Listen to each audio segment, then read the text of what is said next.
Perfecto, muy bien. Pues el día de hoy lo que vamos a ver, pues ya vimos bastantes elementos que tienen que ver con pues la salud mental, ¿no? Vimos varios elementos que nos ayudaron a determinar, ¿no? Cuándo podremos considerar que un, una conducta, un fenómeno puede ser considerado como algo anormal, atípico o psicopatológico, ¿sí?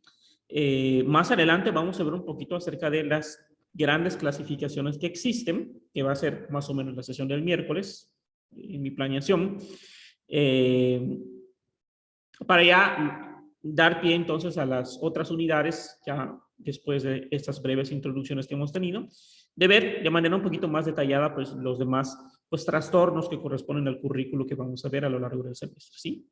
Entonces, siempre en esta introducción, pues gran parte de esto que estamos viendo es porque ustedes como futuros profesionales de la nutrición saben, o al menos han podido leer seguramente, que la alimentación juega un papel fundamental en el desarrollo de las personas por muchísimos motivos, ¿no? Y la salud mental, pues no es una excepción, ¿sí? Varios elementos o varias situaciones con respecto a nuestras capacidades cognitivas o cómo se va a desarrollar pues las conexiones neuronales que tenemos, pues van a estar bastante ligadas a una alimentación adecuada, suficiente y pues balanceada en el sentido de que tengamos pues los suficientes nutrientes que ayuden al cuerpo a su mantenimiento y reparación. Entonces, lo que vamos a ver hoy de manera bastante sencilla es la relación que existe entre la alimentación y la salud mental. ¿Ok? Entonces, pues vamos a ver. Creo yo que primero es muy importante definir lo que conocemos como salud mental, que de alguna manera ya lo hicimos un poquito en las clases pasadas al hablar un poquito acerca del tema de la psicopatología. Pero bueno, siempre es importante tener pues una definición que nos ayude pues a tener un parámetro de cómo definirlo. Entonces, la salud mental, según la OMS, lo podemos considerar como no solamente la ausencia de un trastorno mental, si bien digamos que en el imaginario cultural o en el imaginario de las personas del día a día, uno pudiese pensar que una persona que no tiene un trastorno mental es una persona que está mentalmente sana. La realidad es que va un poquito más allá de solamente la ausencia de los trastornos mentales, ¿sí? Entonces, en ese sentido, la OMS define a la salud mental como un estado de bienestar, ¿sí? En el que el individuo se da cuenta de su propio potencial, ¿ok? Es decir, no solamente estoy bien, sino que conozco mis capacidades y las puedo utilizar para hacer frente a las tensiones normales de mi vida. Es decir, puedo utilizar esas capacidades que yo tengo para afrontar las situaciones que se vienen en el día a día, ¿sí? De tal manera que puedo trabajar de forma productiva y fructífera y hacer una contribución a la comunidad, es decir, me puedo desenvolver de manera adecuada en las diferentes esferas de la vida.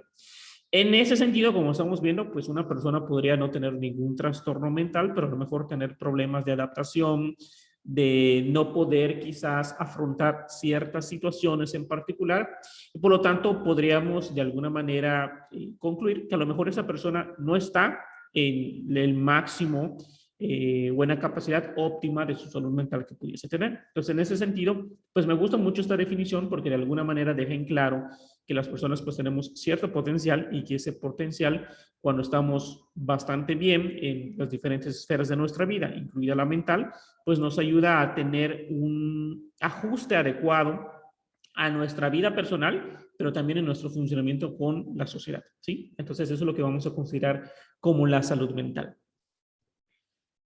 El otro elemento muy importante, pues, es la nutrición. Ustedes, pues, son más expertos en nutrición que yo solamente soy un chan psicólogo. Pero bueno, la idea de la nutrición es que, pues, podamos tener en cuenta algunos aspectos importantes de ella, ¿no? Nosotros sabemos que la nutrición, pues, es un proceso que está relacionado con el crecimiento, mantenimiento y reparación de nuestro cuerpo. Es decir, a través del consumo de ciertos nutrientes, nuestro cuerpo va a utilizar estos nutrientes para poder crecer en ciertas etapas del desarrollo, pero también mantener y reparar algunos elementos, ¿no? Por ejemplo, nosotros y ustedes seguramente ya saben que pues gran parte de las personas que van al gimnasio, pues mucho de lo que hace que funcione es cuando tienen un ejercicio que de alguna manera crea especie de daño pequeño a los músculos, el cuerpo lo repara y es cuando se da este crecimiento muscular. Pues lo mismo va a suceder con los diferentes órganos, los diferentes tejidos o los diferentes elementos que tiene nuestro cuerpo humano, ¿sí? Y esto va a ser desde células, órganos, sistemas y en general seres humanos y con los animales también, ¿sí? Entonces, desde ese punto de vista, pues la nutrición juega un papel muy importante en el desarrollo y reparación que tenemos, incluido un sistema muy importante para todos nosotros, que sería el sistema nervioso y también el sistema endocrino, que va a jugar un papel muy importante en lo que conocemos como la psicología de la nutrición o del apetito o las bases biológicas, ¿no? De lo que sería la conducta alimentaria de las personas. Entonces, por eso es muy importante tomar en consideración, pues, qué papel puede jugar la nutrición en el desarrollo de problemas en la salud mental, ¿sí? Bien. Pues sabemos ya desde hace mucho tiempo que esto es una relación cíclica, es decir, definitivamente tener una dieta, una nutrición o una ingesta adecuada de alimentos nos va a llevar a tener cierta actividad, conducta o disposición, ¿sí? Y viceversa, tener cierta actividad, conducta o disposición también nos va a llevar a tener cierto comportamiento de ingesta de alimentos, ¿sí? Entonces, por ejemplo, por eso es bastante complicado, ¿no?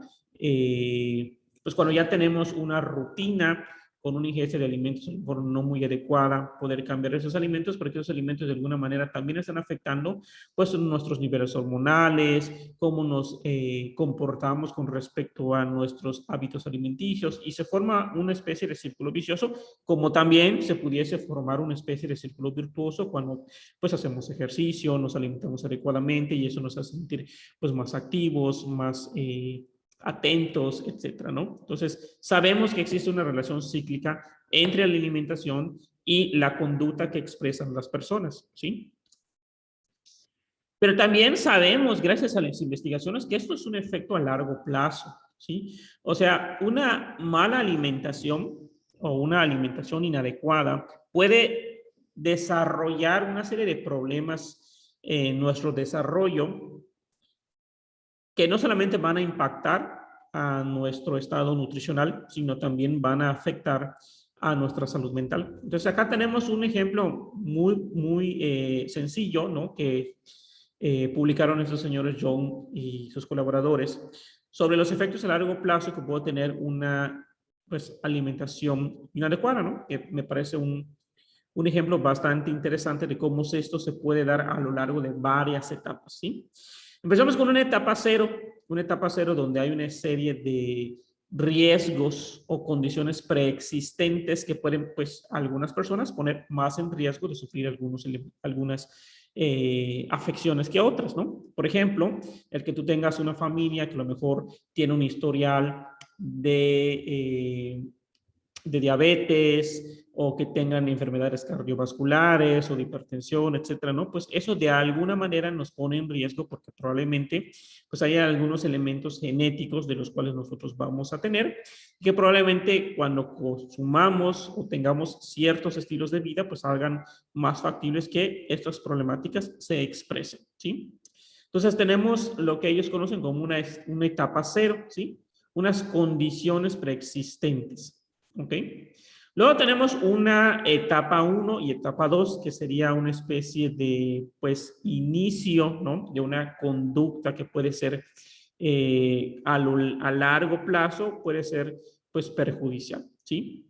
En ese ejemplo en particular, que es el de la nutrición, pues involucra que puedas tener, pues, a lo mejor, pues, una alimentación donde tengas reservas que ayuden al mantenimiento del organismo, pues que sea pues con ciertas deficiencias o con ciertos excesos también pudiese ser, ¿no? Eso va a llevar a que tus reservas que tú tengas para que tu cuerpo se pueda pues mantener, desarrollar y reparar, pues se empiecen a agotar y el cuerpo pues tenga que buscar otras maneras de sopesar esto, ¿no? Entonces, por ejemplo, en esta etapa pues tenemos algunas situaciones que inician seguramente a una edad muy temprana en algunas familias o en algunos escenarios, que involucra pues algunos elementos como por ejemplo aquellas familias que pues es complicado que tengan varios alimentos al día y que a lo mejor tengan que comer una sola vez al día, o que coman comida ultraprocesada o que sea alta en grasas, y pues eso va a empezar a abonar a que se disminuyan las reservas de nutrientes, o que haya un exceso de nutrientes en el caso de las comidas que tienen pues un alto contenido calórico, ¿sí? Eso a largo plazo nos va a llevar a una etapa 3, ¿sí? Una etapa 3 donde empiezan a haber una especie de alteraciones metabólicas y fisiológicas, ¿sí? En el sentido de que a lo mejor vamos a empezar a ganar o perder peso, dependiendo de si tenemos un déficit de alimentación o a lo mejor un alto consumo calórico. Va a empezar a hacer que ciertos indicadores, ¿no?, nutricionales puedan, pues, hacernos sospechar de que estamos empezando a identificar una condición que a lo largo plazo puede causar problemas, como por ejemplo colesterol alto, tener niveles anormales de la glucosa, etcétera, ¿sí? Esto a largo plazo nos va a llevar a una etapa 4, donde se empiezan ahora sí ya no solamente estos indicadores, sino que se empiezan a manifestar una serie de síntomas y signos generales, ¿no? Genéricos, no específicos. ¿Sí? Es decir, decimos no específicos porque son en general, ¿no?, de varios trastornos, de varios problemas, y que a lo mejor de manera específica no la podemos ligar con alguna enfermedad metabólica, ¿no? Como pudiese ser, por ejemplo, pues la fatiga, los dolores de cabeza, la irritabilidad, problemas en la concentración, náusea, diarrea, poco apetito, ¿no? Empezamos a identificar, pues, estos problemas. Probablemente los podamos incluso, ¿no?, adjudicar a una causa externa: no dormí bien, no hice adecuadamente ejercicio, no comí bien el día de hoy. Y no nos estamos dando cuenta que esto de manera consistente puede ser un indicador de que probablemente ya vayamos a llegar a una etapa 5, donde ya se da la enfermedad. En etapa 5 es donde ya se expresa. Fíjense muy bien cómo pasó desde una condición preexistente, todo un mecanismo a través, desde una mala alimentación hasta donde ya se empiezan a tener alteraciones fisiológicas y la presencia de signos, hasta una etapa 5 donde pues ya simplemente se manifiesta o ya tenemos los criterios necesarios y suficientes para diagnosticar una condición clínica, ¿sí? Como pudiese ser, por ejemplo, un síndrome metabólico, un trastorno alimenticio como la bulimia, dependencia del alcohol, ¿sí? Es decir, ya está el problema que con sus características ya puede ser diagnosticado clínicamente, ¿sí? Si no tenemos un cuidado adecuado, que en este punto, dependiendo de la afectación, puede ser algo reversible o puede ser algo que ya va a ser crónico y que hay que tener una serie de cuidados a lo largo de la vida, pues vamos a tener que llegar a una etapa 6 donde ya hay un cambio o un problema irreversible y ya básicamente pues no hay mucho que se pueda hacer en términos de prevención, sino más bien en términos paliativos realmente, ¿no? Como puede ser, por ejemplo, que ya tengamos que hacer una cirugía bariátrica a la persona, ya se presente, por ejemplo, una demencia, que se genere, por ejemplo, una ceguera por deficiencia de vitamina A, etcétera, ¿no? O sea, ya hay un efecto irreversible que pues va a tener un problema en la vida de la persona. Entonces, todo eso se debió, ¿no? Esta cadena de hechos se debió a grandes rasgos a pues una inadecuada manejo de nuestra alimentación, de la inclusión de ciertos nutrientes, y que eso nos puede llevar no solamente a la presencia de enfermedades como conocemos médicas, ¿no? Biológicas, sino también a la presencia de problemas de salud mental, que es a lo que pues se atañe un poquito nuestra asignatura, ¿sí? ¿Cómo sabemos que esto sucede? Esto va a ser muy breve, realmente tampoco es el punto hacer énfasis en ello, porque no es el punto de la clase. Y probablemente ustedes ya la hayan visto en alguna otra asignatura, ¿sí? Pues lo sabemos gracias a las investigaciones, ¿sí? O sea, todo esto ha sido desarrollado, demostrado, validado a través de una serie de pues análisis, encuestas, mediciones, seguimientos, ¿sí? Que nos ayudan a determinar que un factor, por ejemplo, la nutrición, puede tener un efecto sobre otro fenómeno, como pudiese ser, por ejemplo, la expresión del síndrome metabólico o la expresión de un problema de salud mental. ¿Sí? Ese es a grandes rasgos la manera en la que lo hacemos. Sin embargo, algo muy importante es que no toda la investigación científica es igual de buena, o al menos no toda tiene el mismo peso cuando estamos hablando de evidencia científica. ¿Sí? Eso es muy importante porque de alguna manera, pues no es como que citar un artículo por citar, ¿sí? Sino que tenemos que fijarnos muy bien en la metodología que se siguió. Insisto, esta no es una clase de metodología, pero a grandes rasgos vamos a hablar de los niveles de evidencia porque pues probablemente a lo largo de la asignatura revisemos 1, 2, 3 lecturas que pues involucren el uso de alguno de esos diseños y para ver pues la calidad de la evidencia que están presentando, ¿sí? En el nivel más bajo, en el nivel 5, esta clasificación puede cambiar de autor a autor, pero la estructura más o menos se mantiene. En el nivel más bajo siempre van a estar las opiniones, las revisiones teóricas y los expertos, ¿sí? No es que una opinión, una revisión teórica o un experto estén mal. Digamos que dentro de todas las evidencias que podemos tener, pues está la evidencia no científica, que esa digamos que es lo más bajo, y dentro de lo más alto está la evidencia científica, pero dentro de la evidencia científica el escalón más bajo sería la opinión y la revisión teórica de los expertos. El problema con las opiniones de los expertos es que los expertos nos podemos equivocar, ¿sí? O sea, podemos estar hablando de un tema que a lo mejor pues no tenemos la suficiente experticia, pues tenemos sesgos de nuestras creencias y generalmente cuando se publica uno de esos elementos no siempre se tiene el cuidado de establecer una especie de pues eliminación del posible sesgo o tendencia que tenga el investigador, ¿sí? El nivel siguiente van a ser los estudios de caso, las series de casos o diseños cualitativos, que ya se van a basar que no solamente es una expresión de la opinión del autor, sino que voy a recabar información de personas, ¿no? De experiencias de pacientes o de otros escenarios. La peculiaridad del escenario número 4 es que tiene problemas en cuanto a la generalización. Al trabajar con 1 o 2 casos o con diseños cualitativos, eso hace que la información que nosotros obtengamos no necesariamente la podamos extrapolar a otros escenarios, situaciones o contextos. Entonces, no es que esté mal, solamente es que esta información que yo tengo va a aplicar para este contexto donde se estudió en particular o para alguno muy similar a este, ¿sí? No lo podemos extrapolar. Luego tenemos el nivel 3, donde ya empieza un poquito más la sofisticación.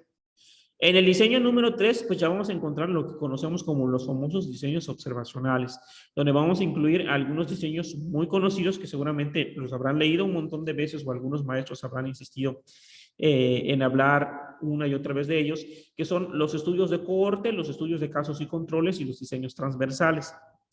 Estos estudios se van a caracterizar por un elemento muy importante, se les llaman diseños observacionales porque los investigadores no manipulan nada, solamente vamos, hacemos encuestas, hacemos mediciones, observamos en el sentido amplio de la palabra observar. Y ya, solamente recolectamos esa información, la analizamos y se acabó, ¿sí? El problema de los diseños experimentales y en general de los diseños previos, digamos que estos diseños, es que estos diseños no nos permiten establecer algo muy importante que se llama causa-efecto, o lo que en diseños en epidemiología se le conoce como inferencia causal, ¿sí?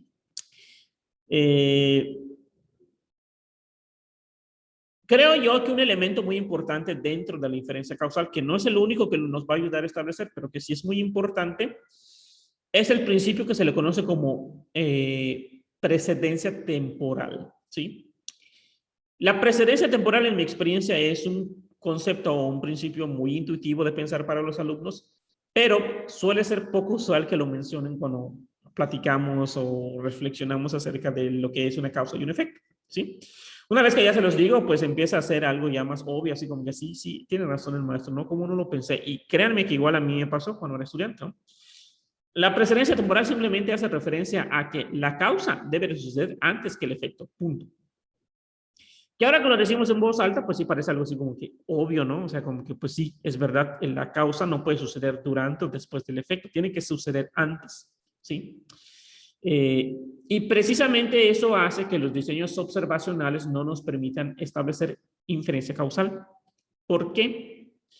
Porque los diseños observacionales, como ya comenté, se van a caracterizar porque el investigador va y mide, como una encuesta, por ejemplo, ¿no? Como que yo ahorita vaya y les pregunte acerca de sus hábitos de salud, acerca de su ejercicio, y a lo mejor les pongo ya algunas encuestas o algunos instrumentos que evalúen problemas de salud mental, ¿sí? A lo mejor yo hago una serie de correlaciones y vamos a inventar, ¿no? A lo mejor me sale que sí, efectivamente, los que se alimentan de manera más inadecuada, pues parece que tienen más signos y síntomas de algún problema de salud mental, ¿sí? ¿Cuál va a ser el problema con lo que yo acabo de hacer en términos de inferencia causal? El problema va a radicar en que yo no sé qué pasó antes.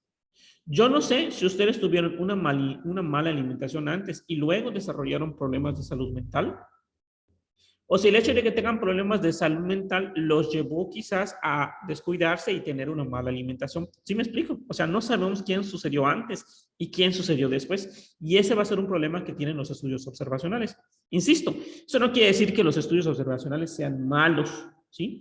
Simplemente quiere decir que dentro de la evidencia científica que tenemos, estos estudios no nos permiten establecer que algo va a causar otra cosa. Sabemos que está asociado, pero no sabemos quién es la causa de quién, ¿sí? ¿Qué diseño sí me va a permitir establecer causa-efecto?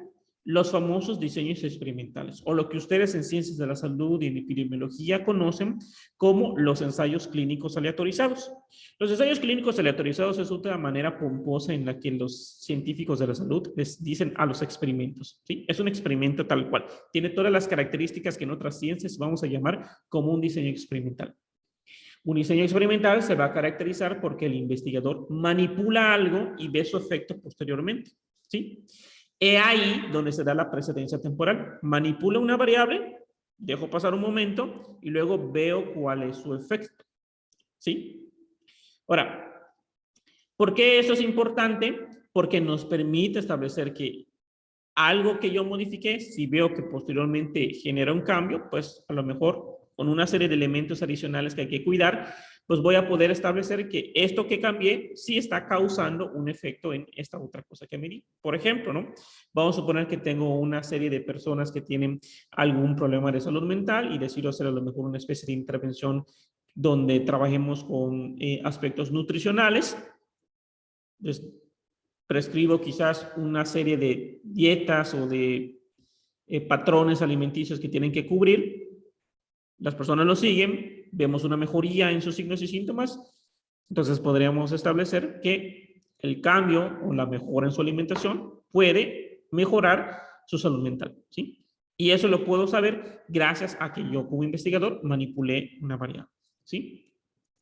Este por mucho tiempo fue el nivel máximo que tenemos de evidencia científica, pero hay un nivel más. Las revisiones sistemáticas y metaanálisis de diseños experimentales, es decir, estamos de acuerdo que Julio Vega no va a ser el único investigador que va a descubrir el hilo negro en cuanto a su tema de investigación.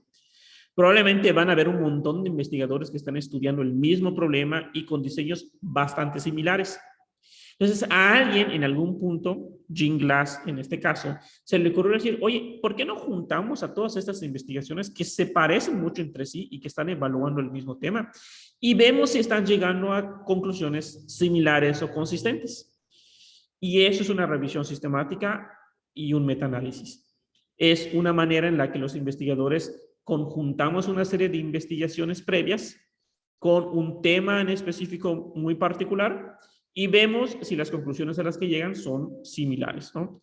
Y es así como se ha podido llegar a pues, conclusiones muy claras acerca de, por ejemplo, que algunos productos pueden ser cancerígenos o que el maltrato infantil es asociado con la conducta delictiva, etcétera, etcétera, ¿no? Gracias a que podemos buscar muchas investigaciones de este tema, las sintetizamos y vemos si los resultados son consistentes o no. En la práctica, realmente podemos hacer revisiones sistemáticas también de diseños observacionales, ¿sí? Por eso les pongo que la mejor evidencia no solamente es que sea una revisión sistemática, sino que sea una revisión sistemática de experimentos, es decir, una revisión sistemática de los niveles 2, ¿sí? Eso sería como que el mejor diseño científico que pudiese existir, ¿sí? Bien. Y eso nos ha permitido determinar que pues hay una serie de nutrientes o elementos que definitivamente tienen un efecto en la salud mental, ¿sí? Como por ejemplo sabemos que pues algunos, por ejemplo, ácidos grasos o nutrientes en general son esenciales para el desarrollo y mantenimiento de estructuras cerebrales y el sistema nervioso, como pueden ser, por ejemplo, los ácidos grasos esenciales y cómo esos se asocian con los procesos de mielinización de las neuronas que tiene el cerebro, ¿sí? Entonces, si no hay los suficientes ácidos grasos, puede haber problemas en el desarrollo de la mielinización y, por lo tanto, en pues, algunos problemas que puedan generar quizás alguna demencia o alguna discapacidad cognitiva que pudiese existir. ¿Ok? También, no solamente en cuanto a la estructura, sino también en cuanto a funciones, en el caso de que algunos nutrientes son precursores para la elaboración de algunos neurotransmisores, como por ejemplo el ácido fólico es necesario para el desarrollo y producción de nuestro cuerpo de algunos neurotransmisores que nos van a ayudar pues a tener la comunicación de nuestro cerebro con nuestra conducta y diferentes órganos y sistemas. Pues los nutrientes también son importantes y necesarios para la energía del cerebro, o sea, lo necesitemos para poder hacer pues la generación de glucosa y que nosotros podamos pues pensar, tener nuestra capacidad atencional adecuada, que podamos realizar nuestras actividades del día a día, si lo necesitamos para poder estar día a día pues moviéndonos, haciendo nuestras actividades, etcétera, ¿sí? Y finalmente, contribuyen al humor y pues en general a la sensación de bienestar que tienen las personas, ¿sí? Es decir, simplemente quiere decir que, bueno, pues cuando no comes, pues no sé si alguno de ustedes sea de esta manera. Yo en lo particular no, pero conozco varias personas que sí, que cuando no comen están de muy mal humor, ¿no? O sea, cuando tienen hambre son de esas personas que se ponen de mal humor y pues sí, puede tener un efecto sobre pues nuestro estado afectivo que tenemos con las personas, ya sea que estemos pues con hambre, que hayamos desayunado de manera adecuada, que estamos muy llenos, o sea, esto puede tener un efecto sobre cómo nos sentimos anímicamente y por lo tanto, pues la restricción de comida o el haber acabado de comer, pues puede tener un cambio en nuestro humor como tal, ¿sí? Entonces, creo que queda bastante clara, ¿no? La relación muy estrecha que existe entre la nutrición y la alimentación, perdón, y la salud mental, ¿sí? Pero la relación va un poco más allá, no solamente es una relación totalmente biológica, ¿sí? Con respecto a salud mental, sino que también puede tener un efecto social y que puede tener, pues, varios elementos que pueden afectar diferentes áreas de nuestra vida, una mala alimentación, ¿sí? Entonces, creo que sigue la actividad. Antes de pasar a la actividad, ¿alguien tiene alguna duda? ¿Algo que quisiera comentar? ¿Algo que quisiera decir? Si no tienen dudas y todo está bien, que pongan su manita así, por favor.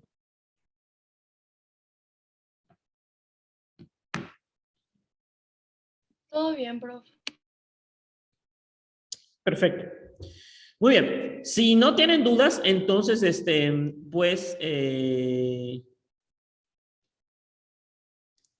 pues vamos a hacer una actividad. Mi intención, como yo les había dicho de manera inicial, era que pues el día de hoy sea una clase más o menos sencilla, darles esta primera introducción a pues la importancia de la nutrición con respecto a la salud mental y cómo pues tiene una relación sumamente estrecha.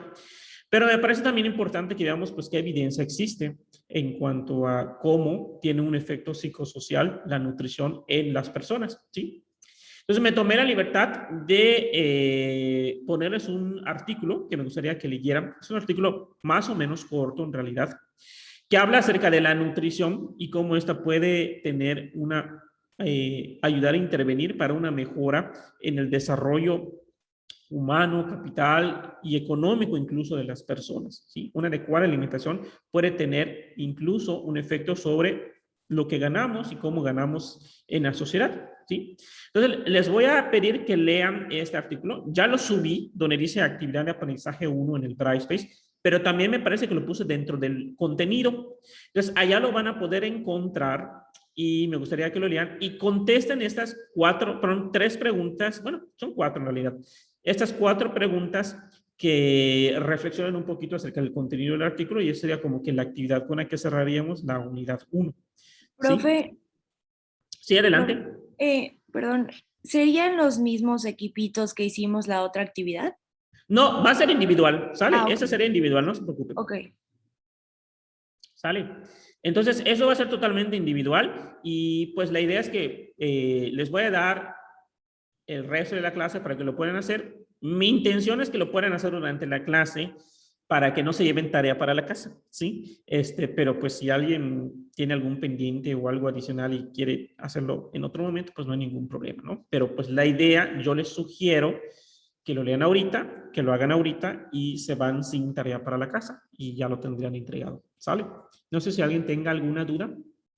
Yo, prof, Adelante. esta pregunta, o sea, ¿en total serían 1000 palabras o 1000 palabras por pregunta? No, en total el documento. Sí, es que no quisiera que hagan un documento muy, muy largo. Por eso trato de ponerles siempre una extensión máxima para que pues traten de ser breves, ¿sale? Es en total. Ah, ok, perfecto, gracias. O sea, si es menos, no hay problema, ¿sale? Ese es un máximo, ¿sí? Que no se pasen de las 1000 palabras. Pero si alguien logra responder en 300, 200 palabras, pues está bien. Lo importante es que no se pasen de las 1000 palabras, ¿sale? ¿Alguien más?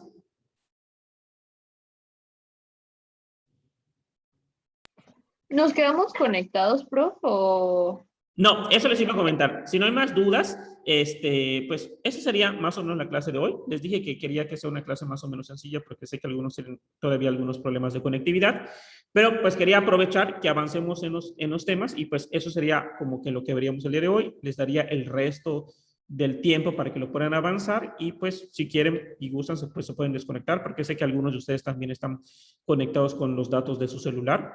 Entonces, pues lo pueden hacer en su casita en el momento en que tengan. Yo insisto, les sugiero que lo hagan en este momento para que se vayan sin tarea para la casa. Pero bueno, ustedes ya se organizan para poder hacerlo en sus tiempos. ¿Sale? Gracias, profe. Gracias, prof. Gracias. Muy bien, pues entonces, si